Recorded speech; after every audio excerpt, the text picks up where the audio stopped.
So at Orwell, in the Domestic Abuse Service, we have 2 communal refuges, one in Suffolk and one in South Norfolk area. We also in Suffolk have 9 dispersed safe accommodation properties, and in South Norfolk we work alongside our partners, South Norfolk and Borden Council, where again we provide the service for dispersed properties. You will be greeted with somebody on the other end of the phone with a very calm voice and be very interested and want to listen to what you've got to say. We don't question, it's led by that person, so we will just listen to them and let them know that we are here for them and find the best way possible to support them and to give them advice and signpost to another service if necessary. But I think it's more important just to be at the end of the phone and to be a listening ear for that person to share, because it might be the first time they've been able to do that. I think it's about creating a safe place, isn't it? And validating what they're saying and letting them know that they're not alone and that they can talk to you, they can offload. And for them to know that support is there. And it might be that actually they might know something's not quite right, but they're not sure what it is. They might not know it as domestic abuse.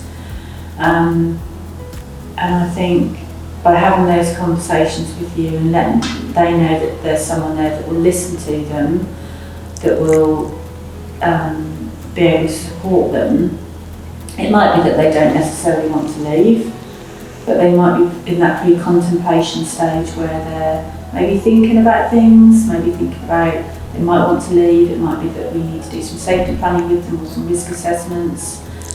It might take several calls. We know that again with the statistics it takes on average 7 times for a victim survivor to leave a relationship. So it might take several calls for them to you, it might take several attempts for them to leave. And even if they do return, at least they know that there's someone there that they can speak to. I think it's still a stigma, unfortunately, a bit like mental health.